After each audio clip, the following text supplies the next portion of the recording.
सर्वांना माझा नमस्कार. अभिनव अकॅडमीमध्ये आपले स्वागत आहे. तर आजच्या व्हिडिओमध्ये आपण 10वीच्या पेपरमध्ये जे टिपा लिहा 4 मार्काचा प्रश्न येतो, त्या प्रश्नाविषयी आपण चर्चा करणार आहोत. त्यासाठी मी पहिले 2 पाठ घेतलेले आहेत. त्या पाठामध्ये संभाव्य प्रश्न कुठले येऊ शकतात, जे बोर्डाच्या परीक्षेमध्ये पुन्हा पुन्हा आलेले आहेत आणि यावर्षी सुद्धा विचारले जाऊ शकतात, अशा घटकांची चर्चा आपण या व्हिडिओमध्ये करणार आहोत. तर त्यापूर्वी आपण प्रश्नपत्रिकेचं जे स्वरूप आहे 10वीच्या ते पाहणार आहोत. तर या ठिकाणी आपल्या समोर प्रश्नपत्रिकेचं स्वरूप आहे. इतिहास विषयाला जे 28 मार्कांची विभागणी केली जाते ती कशा प्रकारे केली जाते हे थोडक्यात पाहून मग आपण विषयाला सुरुवात करणार आहोत. तर इतिहास विषयाचा जो पेपर आहे तो 28 मार्कांसाठी आपल्याला येतो आणि राज्यशास्त्रांचा 12 मार्काला, म्हणजे असे आपण एकूण 40 गुण असतात. तर त्यापैकी पहिला प्रश्न जो आहे, दिलेल्या पर्यायापैकी योग्य पर्याय निवडून उत्तरे लिहा, त्यासाठी 3 गुण असतात. 3 प्रश्न असतात आपल्याला.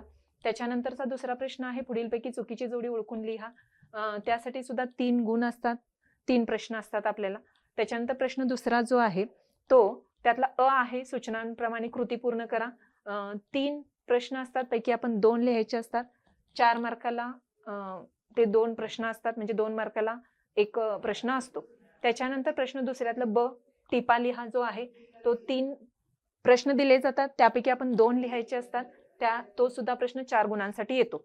त्याच्यानंतर प्रश्न तिसरा जो येतो, पुढील विधाने सकारण स्पष्ट करा, हा 4 पैकी 2 लिहायचे असतात, म्हणजे 4 आपल्याला विकल्प असतात, त्यापैकी 2 लिहायचे असतात. हा सुद्धा प्रत्येक प्रश्न 2 गुणांसाठी येतो, म्हणजे एकूण गुण आहे त्या ठिकाणी 4 गुण.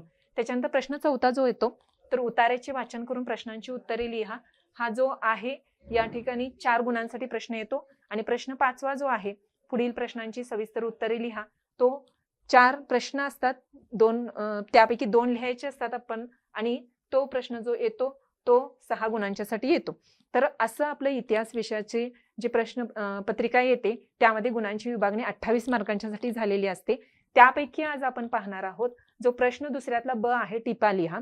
तर त्या टिपा लिहित असताना आपण कोणत्या पद्धतीने लिहिल्या पाहिजेत हे तर पाहणारच आहोत, परंतु पाठ पहिला जो प्रकरण पहिलं आहे आणि प्रकरण दुसरं इतिहास विषयातलं आहे, त्यामध्ये संभाव्य प्रश्न कुठले असू शकतात, आतापर्यंत विचारले गेलेले बोर्डाचे प्रश्न कुठले आहेत, याचा आपण या व्हिडिओमध्ये हे आपण या व्हिडिओमध्ये पाहणार आहोत. तर पाहूया विद्यार्थ्यांनो.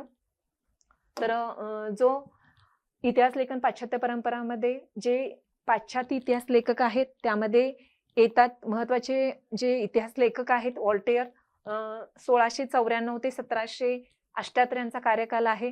तर फ्रेंच तत्वज्ञानी होते हे. त्यांचं मूळ नाव फ्रान्सामरी अरुये होतं.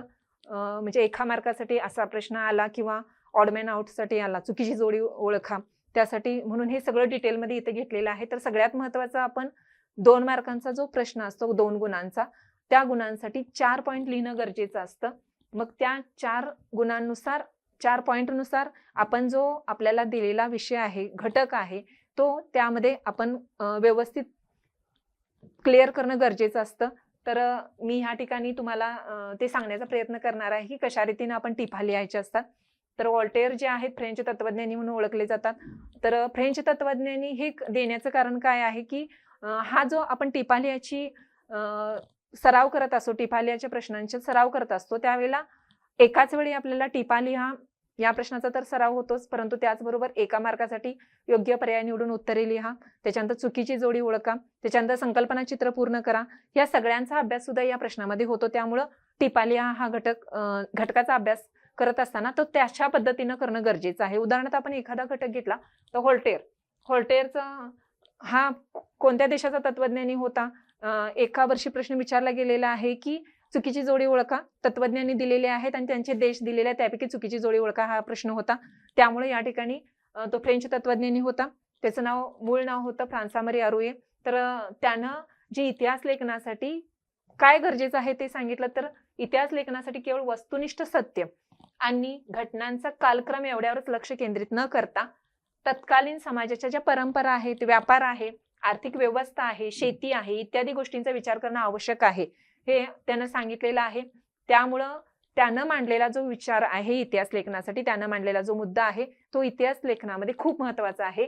कारण का, आतापर्यंतचा इतिहास जो लिहिला जायचा तो या वस्तुनिष्ठ दृष्टिकोनातून लिहिला जायचा किंवा घटनांच्या कालक्रमातून लिहिला जायचा. उदाहरण छत्रपती शिवाजी महाराजांचं आपण उदाहरण घेऊया की छत्रपती शिवाजी महाराजांचा जन्म, त्याच्यानंतर त्यांनी कोंढाणा किल्ला घेतला, त्याच्यानंतर त्यांनी अनेक किल्ले हस्तगत केले, त्याच्यानंतर त्याचा राज्याभिषेक, ह्या घटना कालक्रमानुसार आपण लिहित जातो.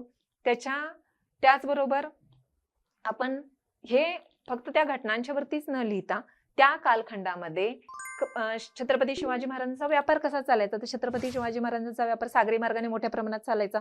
त्याचबरोबर आर्थिक व्यवस्था कशी होती, त्याचबरोबर शेती, तर शेतकऱ्यांच्याकडून ते सारा किती प्रमाणात वसूल करायचे. मोगल जवळजवळ 60% सारा वसूल करायचे, परंतु छत्रपतीने तो सारा 33 ते 34% वरती आणला. तर हा जो इतिहास आहे त्या दृष्टीने सुद्धा छत्रपतींचा इतिहास लिहिणं घेणं गरजेचं आहे, ही उदाहरणासाठी मी सांगत आहे. तर हा दृष्टिकोन म्हणजे फक्त इतिहास लेखन करत असताना त्यावेळच्या घटना कशा घडत गेल्या ह्या कालक्रमानुसार न मांडता त्यावेळची परिस्थिती कशी होती, परंपरा कशा होत्या समाजामध्ये, व्यापार कसा चालायचा समाजाचा, त्याचबरोबर आर्थिक व्यवस्था कशी होती, शेती कशी केली जायची, या सर्व गोष्टींचा विचार करून इतिहास लिहिणं आवश्यक आहे. हा विचार व्हॉल्टेर यांनी मांडलेला आहे आणि हा खूप महत्वाचा इतिहास लेखनाला एक वळण देणारा विचार होता. त्यामुळं या व्हॉल्टेरांच्या इतिहास लेखनामध्ये मानवी जीवनाचा सर्वांगीण विचार व्हायला हवा, हा एक विचार पुढे आला त्यांच्या इतिहास लेखनामुळं आणि त्यामुळंच त्यांना आधुनिक इतिहास लेखनाचा जनक असं म्हटलं जातं आणि त्यांचं जे योगदान आहे इतिहास लेखनामध्ये ते यामुळं महत्वाचं ठरतं. तर हा प्रश्न जो आहे त्यामधील आधुनिक इतिहास लेखनाचा जनक हा जो प्रश्न एका मार्कासाठी विचारला गेला, पर्यायांसाठी विचारला गेलेला आहे, जुलै 2019च्या परीक्षेमध्ये विचारला गेलेला आहे, मार्च 2020ला हा विचारला गेलेला आहे, नोव्हेंबर 2020ला हा प्रश्न विचारला गेलेला आहे. तर त्यामुळं हा जो व्हॉल्टेर आहे फ्रेंच तत्वज्ञानी इतिहास लेखक, तो परीक्षेच्या दृष्टीने खूप महत्वाचा आहे. तर त्याच्यानंतरचे इतिहास लेखक येतात जॉर्ज विल्यम फ्रेडरिक हेगेल, 1770 ते 1831 त्यांचा कार्यकाल आहे. हे जर्मन तत्वज्ञानी होते. तर ऐतिहासिक वास्तव जे आहे ते तर्कशुद्ध पद्धतीने मांडलं गेलं पाहिजे, हा विचार त्यांनी मांडला आणि इतिहासातील घटनाक्रम प्रगतीचे टप्पे दर्शवणारा असतो. इतिहासातील ज्या घटना घडत जातात त्यावरून आपल्याला प्रगतीचे टप्पे लक्षात येतात, हा एक विचार त्यांनी मांडला. त्याचबरोबर इतिहासाची मांडणी इतिहासकाराला वेळोवेळी उपलब्ध होत असलेल्या पुराव्यानुसार बदलत जाणं स्वाभाविक असतं. तर साहजिकच आहे की इतिहासकार काय करत असतो, पुरावे शोधत असतो आणि त्या पुराव्यानुसार तो इतिहासाची जी मांडणी करत असतो ती बदलत जाणं खरं स्वाभाविक असतं. त्याचबरोबर इनसायक्लोपीडिया ऑफ फिलॉसॉफिकल सायन्सेस या ग्रंथामध्ये त्यांची जी व्याख्यानं आहेत आणि लेख आहे त्याचं संकलन केलेलं आहे. आता या ठिकाणी 2 ग्रंथ पुस्तकांचा समावेश आहे. एक आहे इनसायक्लोपीडिया ऑफ फिलॉसॉफिकल सायन्सेस, या ग्रंथामध्ये त्यांची व्याख्यानं आणि लेख आहेत. म्हणजे त्यांची एकूण जी व्याख्यानं होती आणि लेख होतं त्यांचं संकलन या पुस्तकामध्ये करण्यात आलेलं आहे. त्यांचा जो स्वतःचं पुस्तक आहे रिझन इन हिस्ट्री, तर चुकीची जोडी ओळखासाठी हा प्रश्न विचारला जाऊ शकतो. त्याचबरोबर योग्य पर्याय निवडून उत्तरे लिहा यासाठी हा प्रश्न विचारला जाऊ शकतो. तर अशा दृष्टीनं जॉर्ज विल्यम फ्रेडरिक हेगेल हे महत्वाचे आहेत टिपा लिहा यासाठी. त्याच्यानंतरचे विचारवंत आहेत लिओपोल्ड व्हॉन रांके, 1795 ते 1886, हे जर्मन तत्वज्ञानी होते. तर त्यांनी जो मांडलेला विचार आहे इतिहास लेखनाच्या संदर्भात तो आहे मूळ दस्तऐवजांच्या आधारे जी प्राप्त झालेली माहिती असते ती सर्वाधिक महत्वाची आहे. म्हणजे इतिहास लेखन करत असताना सुद्धा आपल्याला पुराव्यांची गरज असते, कागदपत्रांची गरज असते. मग अशी कागदपत्र कशी असावीत, तर ची मूळची असावीत आणि ती मूळची कागदपत्र जी असतात त्या आधारे जी माहिती प्राप्त होते ती खरोखरच सर्वाधिक महत्वाची असते. हा विचार या लिओपोल्ड व्हॉन रांके यांनी मांडलेला आहे. त्याचबरोबर त्यांनी आणखीन काय सांगितलेलं आहे बघा, ऐतिहासिक घटनांशी संबंधित असलेल्या सर्व प्रकारची कागदपत्रे आणि दस्तऐवज यांचा कसून शोध घेणं अत्यंत महत्वाचं आहे. तर इतिहासामध्ये वेगवेगळ्या घटना घडलेल्या असतात, त्या घटनांशी संबंधित असणारी जी कागदपत्रे आहेत आणि दस्तऐवज आहेत त्यांचा खरोखरच इतिहासकारानं कसून शोध घ्यायला पाहिजे आणि मग त्याद्वारे इतिहास लिहिला पाहिजे. हा एक महत्वाचा विचार त्यांनी मांडलेला आहे आणि सगळ्यात महत्वाचा यांचा जो विचार आहे की इतिहास लेखनातील काल्पनिकतेवर त्यांनी टीका केलेली आहे की इतिहास लेखन करत असताना कल्पना करून इतिहास लिहिण्यापेक्षा मूळ दस्तऐवजांचा शोध घ्या, पुराव्यांचा शोध घ्या आणि त्या आधारे तुम्ही इतिहास लिहा. हा महत्वाचा विचार लिओपोल्ड व्हॉन रांके यांनी मांडलेला आहे. तर theory and practice of history आणि the secret of world history या ग्रंथामध्ये त्यांच्या विविध लेखांचं संकलन असलेलं आपल्याला दिसून येतं. तर हा जो लिओपोल्ड व्हॉन रांके आहेत ते त्यांची जे 2 ग्रंथ आहेत लेखांचं संकलन असणारे, त्यांच्या लेखांचं संकलन असणारे जे 2 ग्रंथ आहेत ते खूप महत्वाचे आहेत. एका मार्कासाठी ऑडमॅन चुकीची जोडी ओळखून लिहा यासाठी हा लिओपोल्ड ऑन रांके हे महत्वाचे आहेत. त्याच्यानंतर आपण पुढच्या इतिहास लेखकांच्याकडे जातोय जे आहेत कार्ल मार्क्स. तर या पाठामधील सर्वाधिक महत्वाचं प्रश्न विचारले गेलेले घटक जर कुठला असेल तर तो हा आहे. त्याच्यानंतर कार्ल मार्क्स 1818 ते 1883 तर यांचा जो वर्ग सिद्धांत आहे तो खूप महत्वाचा मानला जातो. तर कार्ल मार्क्स यांनी काय मांडलेलं आहे बघा, तर इतिहास अमूर्त कल्पनांचा नसून तो जिवंत माणसांचा असतो. तर सगळ्यात महत्वाचा मुद्दा आहे की इतिहास फक्त अमूर्त कल्पनांचा नसून तो इतिहास जो आहे तो जिवंत माणसांचा असतो. त्याच्यानंतर त्यांनी सांगितलेलं दुसरं त्यांचं हे विचार आहे, माणसांमधील नातेसंबंध जे आहेत ते त्यांच्या मूलभूत गरजा भागवण्यासाठी उपलब्ध असलेल्या उत्पादन साधनांच्या स्वरूपावर आणि मालकीवर अवलंबून असतात. तर माणसातील जे नातेसंबंध आहेत ते नातेसंबंध कशावरती अवलंबून असतात, तर गरजा भागवण्यासाठी, मूलभूत गरजा भागवण्यासाठी जी उपलब्ध साधने आहेत आणि त्या साधनांच्या वरती मालकी कुणाची आहे या 2 गोष्टी नातेसंबंधावरती खूप परिणाम करतात. हा विचार कार्ल मार्क्स यांनी मांडलेला आहे. त्याचबरोबर समाजातील वेगवेगळ्या घटकांना ही साधने समप्रमाणात उपलब्ध होत नाहीत. तर समाजामध्ये अनेक घटक असतात, अनेक व्यक्ती असतात, त्या प्रत्येक व्यक्तीला ही उत्पादनाची साधने जी आहेत ती समप्रमाणामध्ये उपलब्ध होत नाहीत. कोणाकडे जास्त साधने असतात, कोणाकडे कमी प्रमाणात असतात, तर काही जणांच्याकडे नसतातच.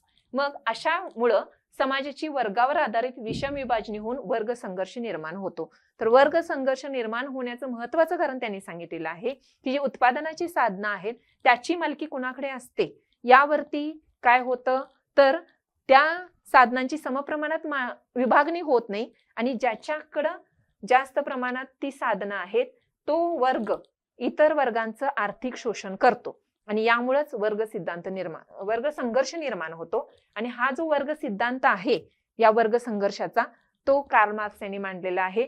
तर इतिहासामध्ये वर्ग सिद्धांताला कार्ल मार्क्स यांच्या खूप महत्व आहे आणि तो त्यांनी मांडला. तर त्यांचा जे दास कॅपिटल हा ग्रंथ आहे तो जगप्रसिद्ध आहे.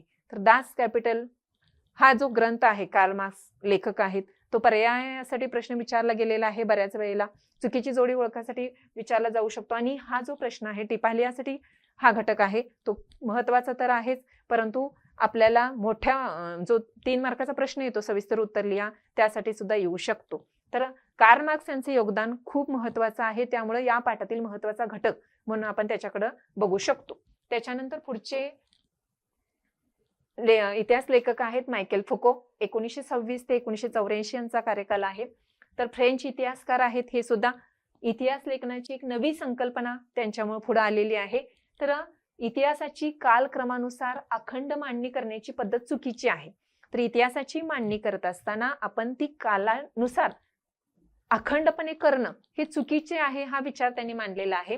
त्याचबरोबर पुरातत्वामध्ये अंतिम सत्यापर्यंत पोहोचणे उद्दिष्ट नसून भूतकाळातील स्थित्यंतराचे स्पष्टीकरण देण्याचा प्रयत्न असतो. तर पुरातत्वामध्ये जे शेवटचं सत्य काय आहे त्याच्यापर्यंत पोहोचणं इतकंच उद्दिष्ट नसतं, तर भूतकाळामध्ये काय काय स्थित्यंतरे झालेले आहेत, बदल झालेले आहेत त्याचं स्पष्टीकरण देण्याचा सुद्धा प्रयत्न असतो, हा विचार त्यांनी मांडला. आणि फोको यांनी इतिहासातील स्थित्यंतरांचे स्पष्टीकरण देण्यावरती भर दिला, म्हणून या पद्धतीला ज्ञानाची पुरातत्व असं म्हटलेलं आहे. म्हणूनच त्यांनी या पद्धतीला काय म्हटलेलं आहे की इतिहासातील स्थित्यंतरांची स्पष्टीकरण देणे ही जी पद्धत आहे त्या पद्धतीला त्यांनी ज्ञानाचे पुरातत्व म्हटलेलं आहे. आणि आर्किओलॉजी ऑफ नॉलेज हा जो त्यांचा ग्रंथ आहे तो ग्रंथ खूप महत्वाचा आहे, खूप प्रसिद्ध आहे. तर सप्टेंबर 2021 आणि सप्टेंबर 2022 या दोन्ही वर्षाच्या प्रश्नपत्रिकेमध्ये हा प्रश्न विचारला गेलेला आहे की आर्किओलॉजी ऑफ नॉलेज हा ग्रंथ कुणाचा आहे. चुकीची जोडी ओळखासाठी प्रश्न महत्व हा येऊ शकतो. आतापर्यंत जे इतिहासकार झाले त्यामध्ये इतिहासकार, त्यांची पुस्तकं किंवा इतिहासकार त्यांनी मांडलेलं तत्वज्ञान, त्यांचे विचार हे यामध्ये येऊ शकतं. त्याच्यानंतरचा अजून एक या पाठातील टिपा लिहासाठी एखाद्या प्रश्नासाठी म्हणू महत्वाचा असणारा घटक आहे द्वंद्ववाद, जो मार्च 2025 मध्ये विचारला गेलेला टिपा लिहासाठी. तर द्वंद्ववाद ही संकल्पना काय आहे बघा, तर हेगेलच्या मते कोणत्याही घटनेचा अर्थ लावण्याची तिची वर्गवारी, म्हणजे एखादी घटना असेल तर त्या घटनेचा अर्थ लक्षात येण्यासाठी आपल्याला ती घटना 2 वर्गामध्ये 2 भागामध्ये विभागली पाहिजे. ते खरे खोटे चांगले वाईट, म्हणजे ती घटना खरोखरच खरी आहे का, खोटी आहे का, चांगली आहे का, वाईट आहे, या दोन प्रकारामध्ये विभागली गेली लागते आणि त्याच पद्धतीला द्वंद्ववाद डायलेक्टिक्स असं म्हटलं जातं. तर प्रथम या पद्धतीमध्ये काय केलं जातं बघा, तर एक प्रथम सिद्धांत मांडला जातो, त्या सिद्धांताला छेद देणारा दुसरा प्रतिसिद्धांत मांडला जातो. एक सिद्धांत मांडला जातो आणि त्याला छेद देणारा एक प्रतिसिद्धांत मांडला जातो आणि दोन्ही सिद्धांताच्या तर्काधिष्ठित उहापोहानंतर त्या दोहोंचे सार ज्यात सामावलेले आहे त्या सिद्धांताची समन्वयात्मक मांडणी केली जाते. म्हणजे एक सिद्धांत मांडला जातो, त्याला प्रतिसिद्धांत मांडला जातो, दोन्ही सिद्धांतावरती चर्चा केली जाते आणि खरोखरच जे दोन्ही सिद्धांतातून गरजेचं आहे ते घटक घेऊन त्याची समन्वयात्मक मांडणी केली जाते, यालाच द्वंद्ववाद म्हणतात.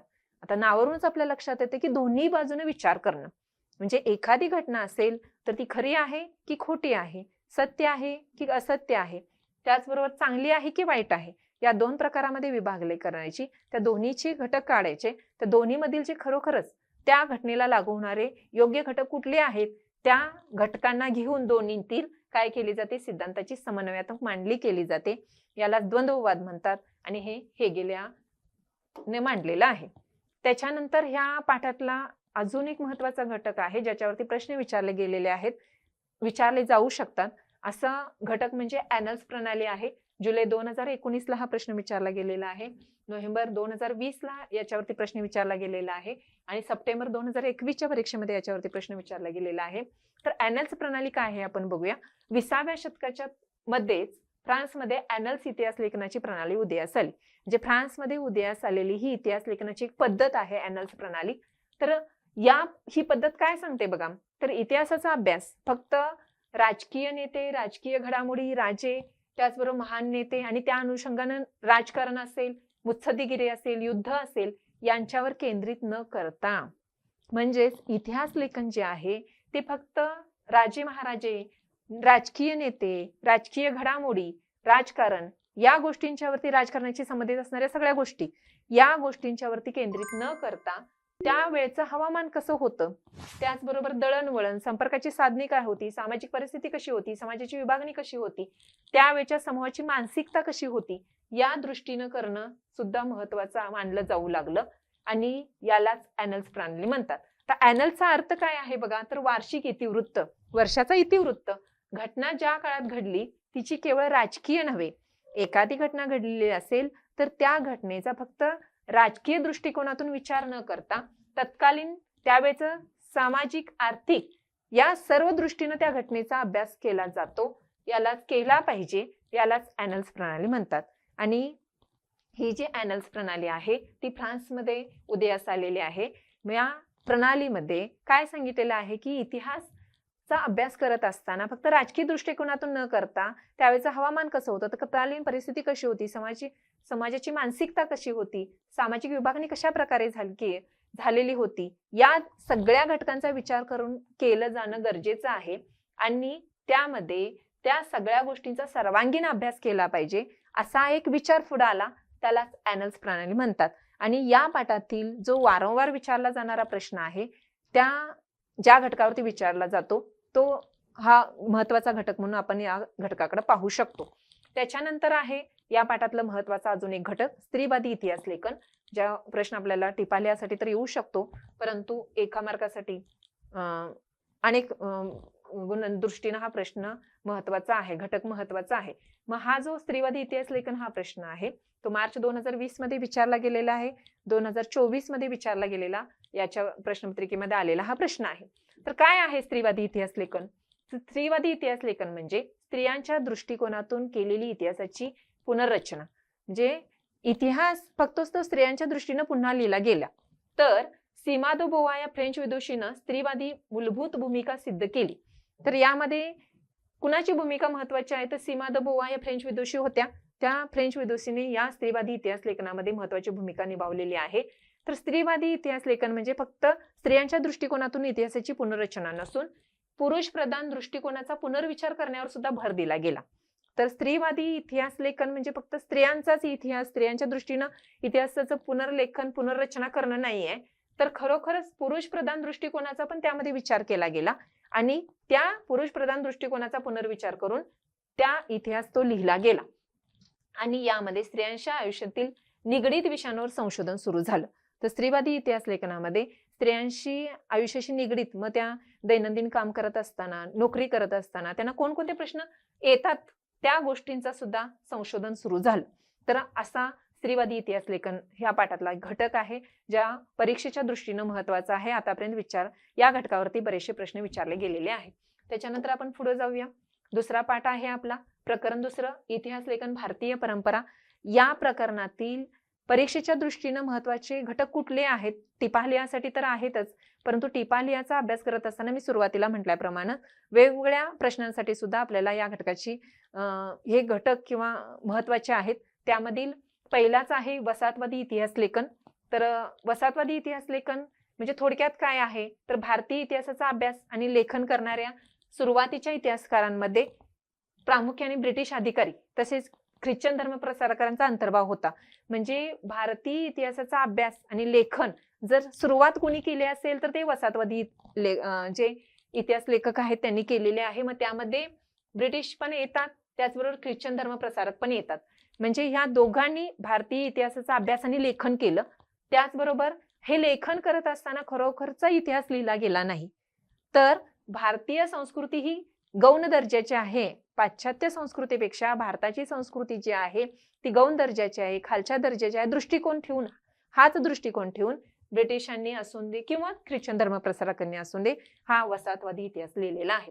तर ह्या इतिहास लिहिण्याचं महत्वाचं कारण काय होतं बघा, तर जी ब्रिटिशांची सत्ता होती वसाहतवादी, त्या वसाहतवादी ब्रिटिशांच्या सत्तेच्या समर्थनार्थ हा इतिहास लेखनाचा वापर केला गेला. तर 1922 ते 1937 या कालखंडामध्ये लिहिलेल्या इतिहासाला आपण वसाहतवादी इतिहास लेखन म्हणून ओळखतो. केम्ब्रिज हिस्ट्री ऑफ इंडिया या ग्रंथाचे 5 खंड हे वसाहतवादी इतिहास लेखनाचे ठळक उदाहरण आहे. तर असा हा वसाहतवादी इतिहास लेखनाचा घटक आहे, जो परीक्षेच्या दृष्टीने महत्वाचा आहे, टिपा लिहासाठी विचारला जाऊ शकतो. त्याचबरोबर हा जो ग्रंथ आहे केम्ब्रिज हिस्ट्री ऑफ इंडिया हा पर्यायाला विचारला जाऊ शकतो. त्या दृष्टीने हा घटक महत्वाचा आहे. त्याच्यानंतर आपण पुढे जाऊया पुढच्या घटकाकडे. या पाठातला पुढचा महत्वाचा घटक आहे प्राच्यवादी इतिहास लेखन. तर मार्च 2024 ला हा प्रश्न विचारला गेलेला आहे. तर काय आहे थोडक्यात प्राच्यवादी इतिहास लेखन ते आपण पाहूया. तर युरोपमधील अभ्यासकांमध्ये पूर्वेकडील संस्कृती आणि देश यांच्याबद्दल कुतूहल निर्माण झालेलं होतं आणि अशा पूर्वेकडील देशांच्या संस्कृतीबद्दल कुतूहल असणारे अभ्यासक त्यांच्यामध्ये होते, त्यांना प्राच्यवादी म्हटलं जातं. तर त्या अभ्यासकांना प्राच्यवादी अभ्यासक असं म्हटलं जातं. म्हणजे युरोपमधील अभ्यासक त्या अभ्यासकांना पूर्वेकडील देश आणि संस्कृती याबद्दल त्यांच्या मनामध्ये कुतूहल जागृत झालेलं होतं की संस्कृती कशी आहे, ते देश कसे आहेत याबद्दल त्यांच्या मनामध्ये कुतूहल जागृत झालेलं होतं आणि खरोखरच त्यांच्या मनामध्ये या देशांच्या बद्दल आदर सुद्धा होता. तर असं ज्या इतिहासकारांच्या मनामध्ये पूर्वेकडील देशांच्या संस्कृतीबद्दल आदर होता त्या इतिहासकारांना अभ्यासकांना प्राच्यवादी म्हटलं जातं. त्या प्राच्यवादी अभ्यासकांनी काय केलं बघा महत्वाचं कार्य, तर संस्कृत आणि युरोपियन भाषांमधील जो साधर्म्य आहे, म्हणजे संस्कृत भाषा आपली आणि युरोपियन भाषा त्यांच्या भाषा यांच्यामध्ये काय सारखेपणा आहे याचा अभ्यास केला.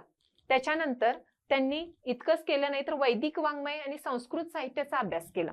जे आपलं वैदिक वाङ्मय आहे प्राचीन असं आणि संस्कृत साहित्य जे आहे त्याचा सुद्धा त्या विद्वानांनी अभ्यास केला. त्याच्यानंतर या दोघांच्या अभ्यासातून या भाषांची जननी असणारी प्राचीन इंडो युरोपियन भाषा होती अशी कल्पना मांडली गेली.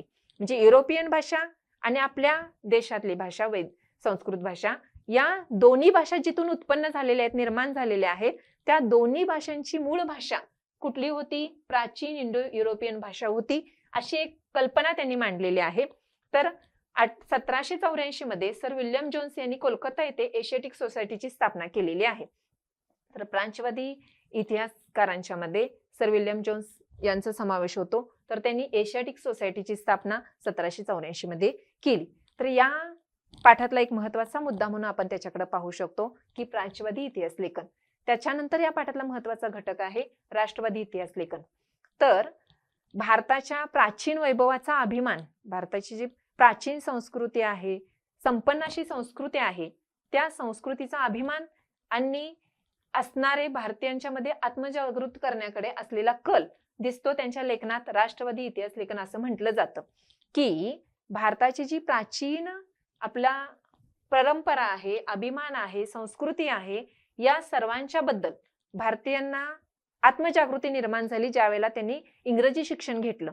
आणि इंग्रजी शिक्षण घेतल्यानंतर खरोखरच आपली प्राचीन संस्कृती जी आहे ती किती संपन्न आहे हे भारतीयांच्या लक्षात आलं. त्यांच्यामध्ये आत्मजागृती निर्माण झाली आणि त्यांनी काय केलं बघा, तर आपल्या भारताचा इतिहास आपण स्वतः लिहिण्यास सुरुवात केली. त्यांनाच राष्ट्रवादी इतिहास लेखन असं म्हटलं जातं.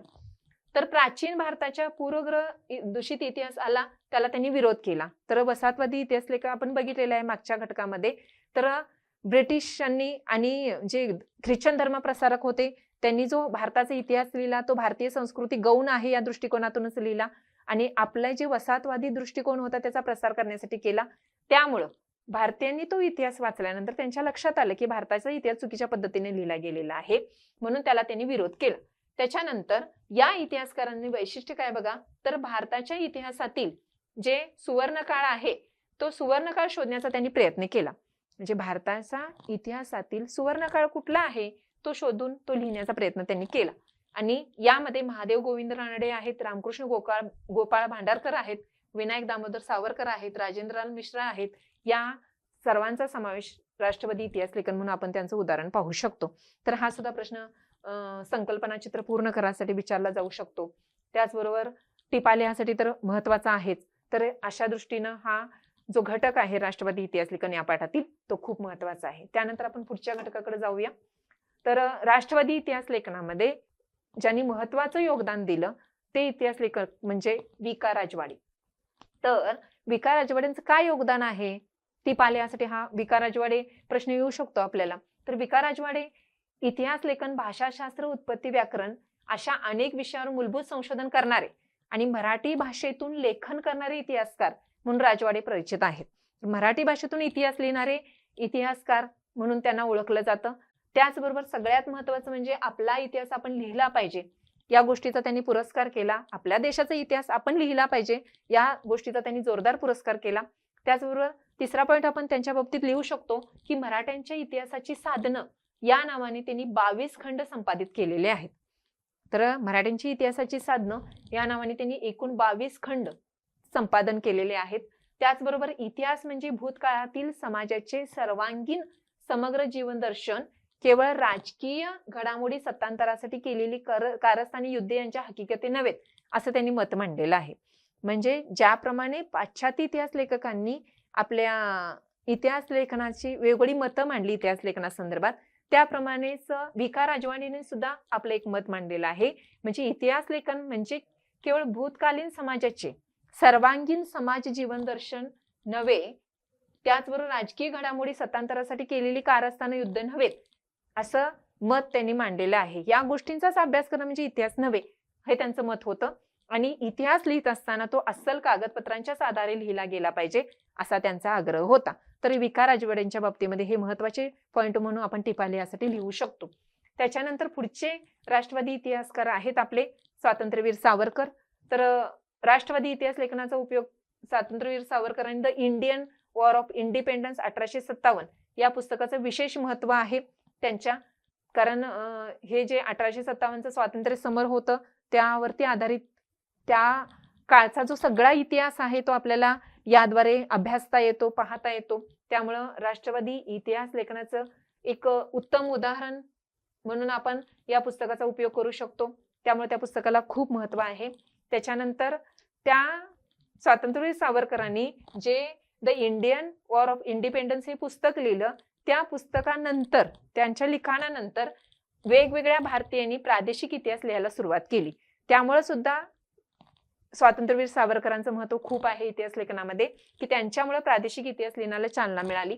त्याच्यानंतर आहे त्यांचा महत्वाचा घटक दक्षिण भारताच्या भौगोलिक वैशिष्ट्यांकडे आणि इतिहासाकडे इतिहासकारांचे स्वतंत्रपणे लक्ष वेधले गेले. तर या प्रकारे स्वातंत्र्यवीर सावरकरांनी अशा प्रकारे आपल्या भारताचा इतिहास लिहिल्यानंतर त्या दृष्टीनं प्रादेशिक इतिहास लिहायला तर चालना मिळालीच, पण दक्षिण भारताची जी भौगोलिक वैशिष्ट्ये होती आणि इतिहास होता त्या इतिहासाकडे इतिहासकार स्वतंत्र विषय म्हणून पाहू लागले आणि त्यावरती लेखन करू लागले. तर हे स्वातंत्र्यवीर सावरकरांचं एक आपल्याला बहुमोल असं अनमोल असं हे आहे म्हणता येईल आपल्याला. त्याच्यानंतर आहे स्वातंत्र्योत्तर काळातील इतिहास लेखन या पाठातील एक महत्वाचा घटक आहे मार्क्सवादी त्यामध्ये येतात. पहिले स्वातंत्र्योत्तर कालखंडामध्ये झालेले इतिहास लेखन, त्यामध्ये पहिलाच घटक आहे मार्क्सवादी इतिहास. आर्थिक व्यवस्थेतील जी उत्पादनाची साधने पद्धती आहेत आणि उत्पादनाच्या प्रक्रियेतील मानवी संबंध आहे यांचा विचार या मार्क्सवादी इतिहास लेखनामध्ये मध्यवर्ती होता.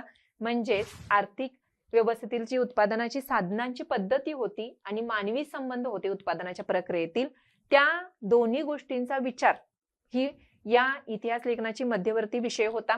त्याचबरोबर प्रत्येक सामाजिक घटनेचा सर्वसामान्य लोकांवर काय परिणाम होतो त्याचा विश्लेषण करणं हे मार्क्सवादी इतिहास लेखनाचं महत्वाचं सूत्र होतं. की प्रत्येक समाजामध्ये घटना घडत असतात, त्या सामाजिक घटनांचा प्रत्येक सर्वसामान्य लोकांवर काय परिणाम होतो याचा सुद्धा अभ्यास किंवा विश्लेषण करणं हे मार्क्सवादी इतिहास लेखनाचं महत्वाचं सूत्र होतं. आणि या मार्क्सवादी इतिहासकारांनी जाती व्यवस्थेमध्ये जे वेळोवेळी बदल होत गेले त्यांचा सुद्धा अभ्यास केलेला आहे. तरी मार्क्सवादी इतिहासकारांच्या मध्ये दामोदर धर्मानंद कोसंबी, कॉम्रेड श्रीपाद अमृत डांगे, रामशरण शर्मा, कॉम्रेड शरद पाटील यासारख्या इतिहासकारांचं योगदान आहे. तर त्याचबरोबर मार्क्सवादी इतिहासाचं उदाहरण म्हणून प्रिमिटिव्ह कम्युनिझम टू स्लेव्हरी हे पुस्तक उदाहरण म्हणून आपण पाहू शकतो. हे सुद्धा एका मार्काला विचारणी जाण्याची शक्यता आहे. चुकीची जोडी ओळखायला विचारणी जाण्याची शक्यता आहे. आणि एकूणच टिपा लिहायसाठी मार्क्सवादी इतिहास हा घटक महत्वाचा आहे. त्याच्यानंतर आपण पुढच्या घटकाकडे जातो जो आहे वंचितांचा इतिहास. तर वंचितांच्या इतिहासामध्ये दोन महत्वाच्या व्यक्तींनी यामध्ये योगदान दिलेले आहे.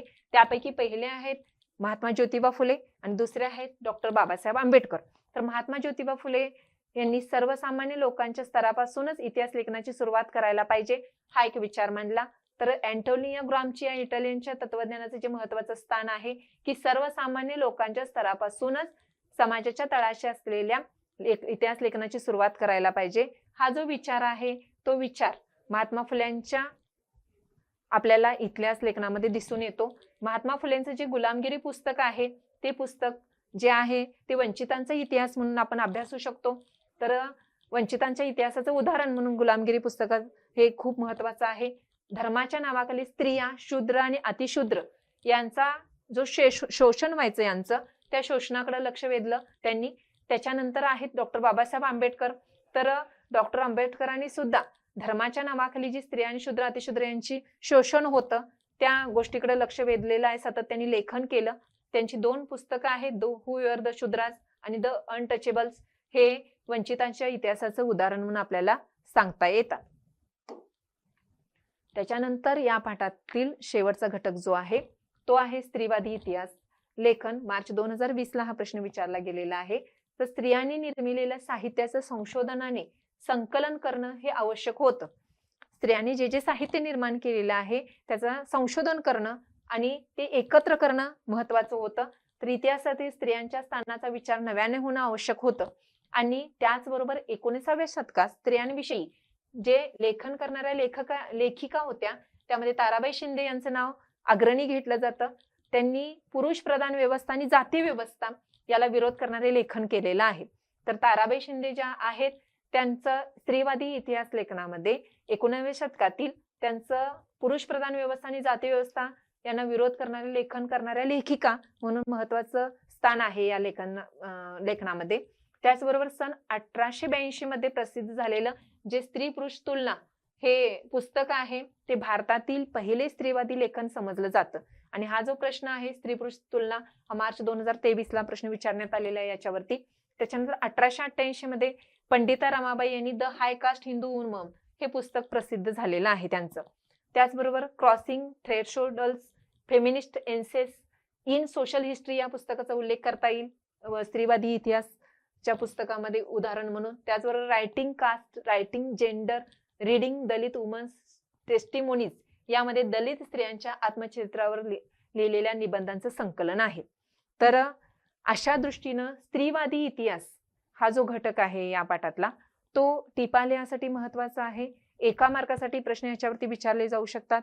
या दृष्टीनं हा घटक महत्वाचा आहे की यामध्ये जे स्त्रियांनी निर्मिलेलं एकूण साहित्य होतं त्याचं संशोधन करणं, त्या संशोधन केलेल्या साहित्याचं संकलन करणं यावरती भर देण्यात आला. त्याचबरोबर स्त्रियांच्या स्थानाचा इतिहासामध्ये वेगळ्या घटकामध्ये काळामध्ये स्त्रियांचं स्थान काय होतं याचा नव्याने विचार होणं आवश्यक होतं. म्हणून हे लेखन केलं गेलं. यामध्ये ताराबाई शिंदे यांचं नाव अग्रणी घेतलं जातं. त्यांनी पुरुष प्रधान व्यवस्था आणि जाती व्यवस्था याला विरोध करणारं लेखन केलं. त्याचबरोबर 1882 मध्ये प्रसिद्ध झालेलं पुस्तक आहे जे द हाय कास्ट. 1882 मध्ये पुस्तक झालं स्त्री पुरुष तुलना. मार्च 2023 ला याच्यावरती प्रश्न विचारला गेलेला आहे. ते भारतातील पहिलं स्त्रीवादी लेखन समजलं जातं. 1888 मध्ये पंडिता रमाबाई यांनी लिहिले द हा कास्ट हिंदू वुमन हे पुस्तक प्रसिद्ध आहे स्त्रीवादी इतिहासाचं उदाहरण म्हणून. त्याचबरोबर crossing thresholds feminist essays in social history या पुस्तकाचा स्त्रीवादी इतिहासाचं उदाहरण म्हणून आपण उल्लेख करता येईल. त्याचबरोबर writing caste, writing gender, reading Dalit women's testimonies हे जे दलित स्त्रियांच्या आत्मचरित्रावरती लिहिलेल्या निबंधांचं संकलन आहे. तर अशा या सर्व घटकांच्यासाठी हा जो स्त्रीवादी इतिहास हा घटक आहे तो खूप महत्वाचा आहे. तर अशा रीतीने आपण या व्हिडिओमध्ये प्रकरण पहिलं जे आहे इतिहासामधील इतिहास लेखन पाश्चात्य परंपरा आणि इतिहास लेखन भारतीय परंपरा प्रकरण दुसरं या 2 पाठांमधील जे संभाव्य प्रश्न आहेत परीक्षेला येऊ शकतात टिपा लिहासाठी म्हणून आपण त्याचा विचार केलेला आहे 4 मार्कासाठी. त्याचबरोबर या टिपा लिहाचा अभ्यास करत असताना आपण 1 मार्काचा सुद्धा आपला प्रश्नांची सराव कशा रीतीने करू शकतो, कसे प्रश्न विचारले गेलेले आहेत आणि आणखीन विचारले जातील चुकीची जोडी ओळखासाठी असेल, संकल्पना चित्र पूर्ण करण्यासाठी असेल. तर या सगळ्याच्या दृष्टीनं हे जे दोन्ही प्रकरणातील आपण मुद्दे बघितलेले आहेत, घटक बघितलेले आहेत ते खूप महत्वाचे आहेत. इथंच थांबूया. सर्वांना पुन्हा नमस्कार. धन्यवाद.